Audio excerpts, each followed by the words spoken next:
So, ayan mga katsabi, yan po yung mga alaga nating mga hayop, manok at saka pato. So, yung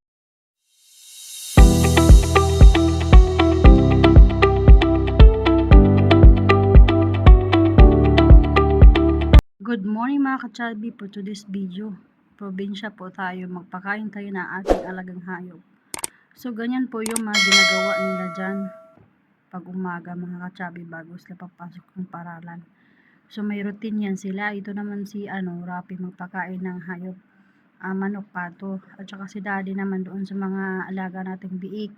Si Vidya naman is doon sa kambing. Si Dinmar is taga saing ng kanin. Pagtapos ng saing ng kanin, si daddy ang aluto ng ulam. So ganyan kami mga katsabi, nagtutulungan kami. So pakita ko po sa inyo yung mga alaga nating mga hayop. Charot! So ayan mga katsabi, yan po yung mga alaga nating mga hayop, manok at saka pato. So yung pato natin dito, kunti pa lang, at saka itong manok. Yan po si Rapi, yan po yung routine nila. Pag ting-ulan mga katsabi, grabe, sobrang putik dyan sa amin. Kaya yan po.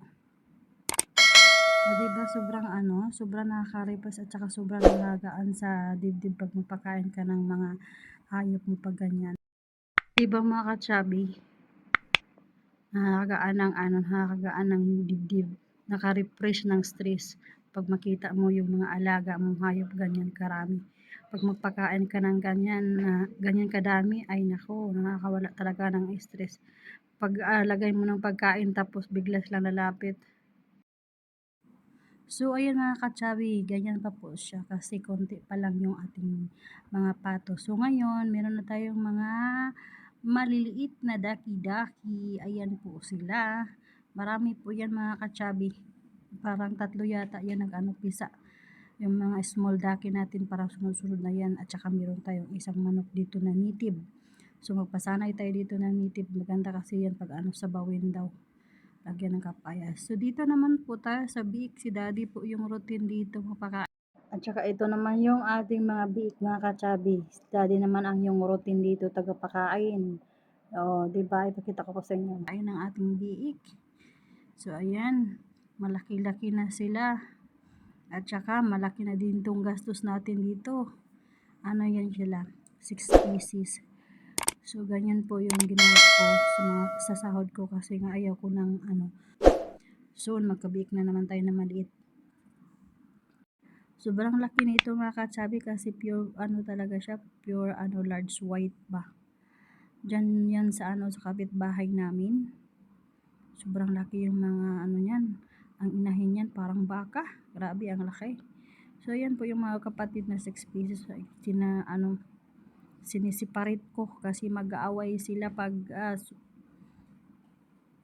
kunti lang yung pagkain, mag-aagawan sila doon sa isang isang kulungan. Kaya siniparate ko dalawa sila sa isang kulungan.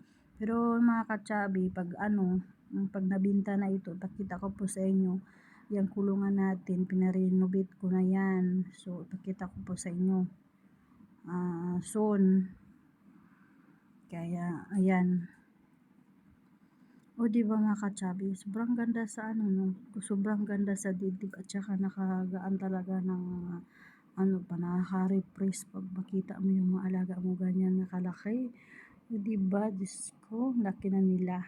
So ito naman yung beef, after na niya, malaki na sila.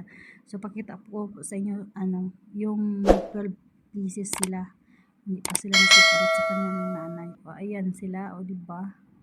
12 pieces yan, yung yung nasiparit na sila, yan na yung natira, 6 pieces ang natira. So ito yung nabuntis ngayon, yung large white, ayan siya. Tagal na nabuntis. Ito namang isang natin, isang barako din na pangtakal para mapasanay tayo ng mga baboy. So dito po yung ating area. Sobrang putik yung area natin kasi maulan-ulan. O diba? Grabe. Pag maulan mga katsabi, ganyan po yung putik. Yung mabiik natin giniginaw. So ayan. Na yan siya. Malapit na to sinisiparit. Kumakain na sila paunti-unti. Kaya ayan po yung area natin. Pag mag-ulan, may mga pato, may mga manok. Pag magpakain kami ng baboy, ayan din yan sila, lalapit sa amin. Yung area na yun doon po yung bahay namin. Dito naman, nagseparate kami na 100 square meter para sa mga hayop lang talaga. Pero bukas naman yung sterling doon eh. Kaya papasok labas lang yung mga pato at saka manok. Nakakaano kasi, tawag nito, ito mga pato, ang bilis makalusot-lusot labas.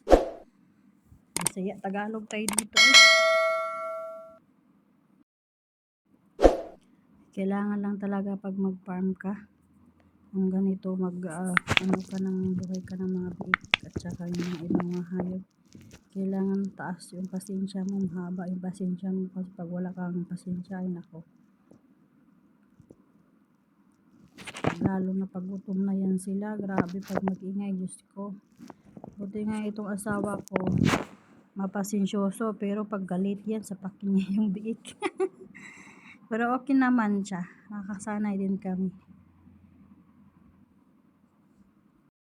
Ito namang mga manok natin, mga katsabi, free tayo dito. Lalo na pag meron kaming handaan like birthday, ganun. So, ayan, yung mga pato, magkuha lang kami dyan pag gusto namin ihawin. Itong bahay kubo ko na to, hindi pa to na-renovate, pero pakita ko po sa inyo paano siya ni-renovate. At saka meron tayong itlog dito na pato. Ganyan po siya, mga katsabi, po unti-unti namin siya pinadami yung aming pato at saka yung aming biik. At saka itong din, kulungan ng baboy natin, pina-renovate ko na din to. Kaya sige lang, makita nyo kung paano ko ni-renovate yung ating yung bahay kubo at saka yung ating kulungan ng baboy. Kaya okay na siya ngayon. At saka meron naman tayong dalawang inahin na daki.